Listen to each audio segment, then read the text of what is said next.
So, ganito ang itsura ng kusina, guys. Araw ngayon, and it's like 10 ng umaga.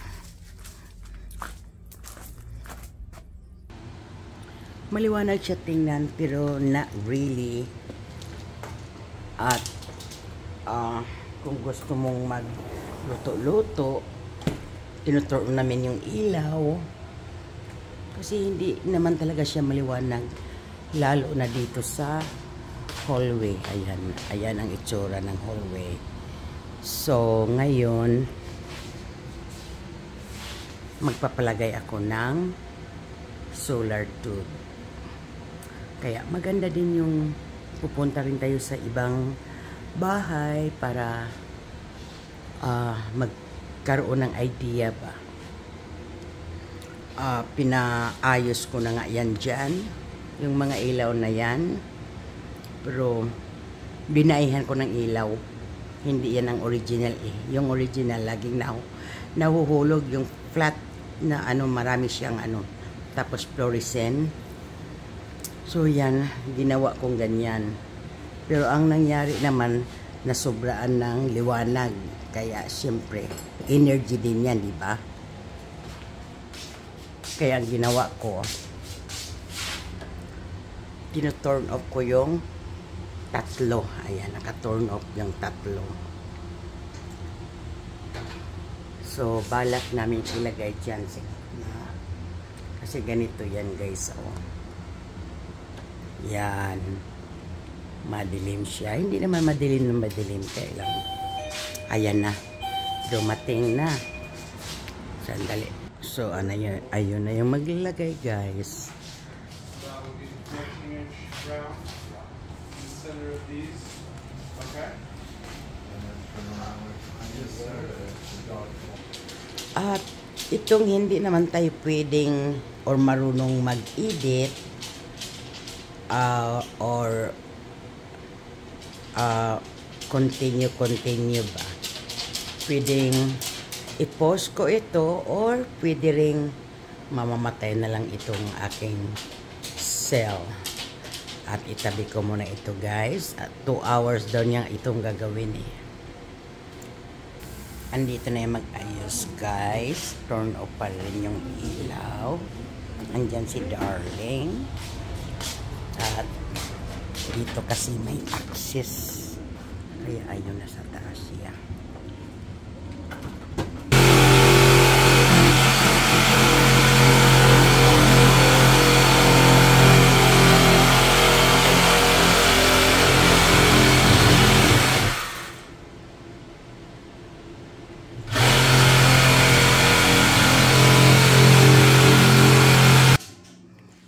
Diyan siya maglalagay. Ayan.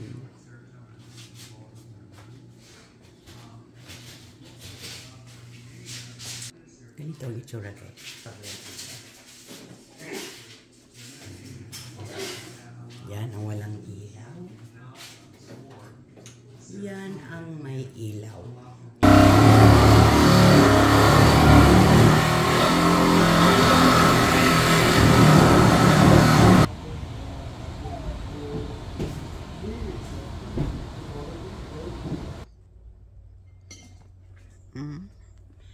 Ayan siya, guys. Kasi dalawa ang ilap. Ipapalagay namin. Ang init ngayon.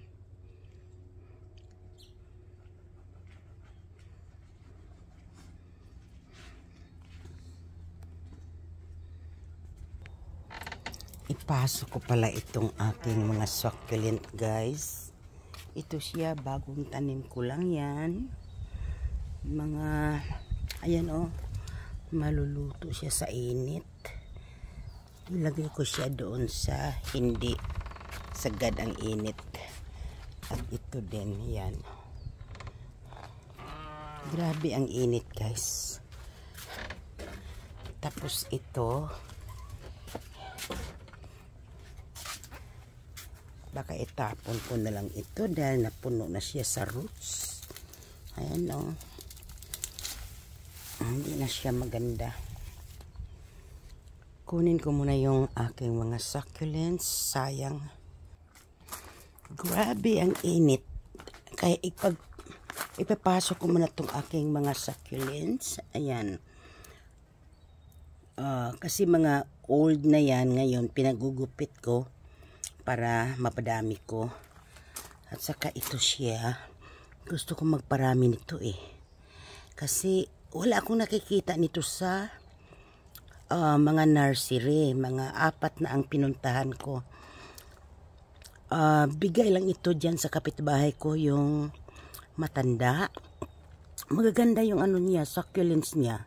Kasi mga bigay, yung friends siguro niya, yung pag umaalis out of town, bumibili doon at niregaluhan siya. Nagkataon naman na simula nung nagkasakit siya, napabayaan niya. At yun na nga, tinaniman ko siya dahil hindi na siya nanghingi ako sa kanya nito. So yan, naninilaw siya guys kasi sa init. Ngayon, ito yung nandito, kinip ko sa house. Ipakita ko sa inyo. Yan din yan. Ito yun siya guys. Ayan siya. Ang ganda nito pag ilagay mo to siya sa hanging, as a hanging plants. Ang ganda niya kasi naglalambitin yung mga iba niyang mga babies. At ito din, gusto ko magpaparami kaya kanina ito, nagtanim ako. At kailangan ko pa siyang alisan ng mga buhangin-buhangin. Ito ang pinaparami ko. Ito siya, saka ito.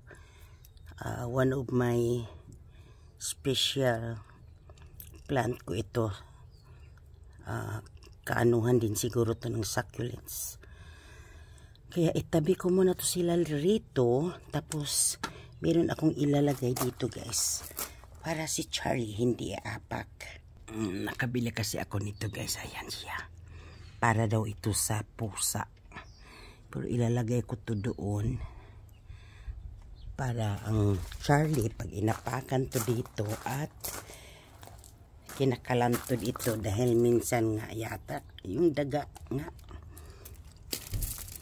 i-trim ko, i-cut ko na lang siya para pag-apak niya dyan aaray siya kasi ano siya dang guys kayan. Tapos hindi pa yun tapos ang mama, sandali. At back tayo dito. Hindi yan siya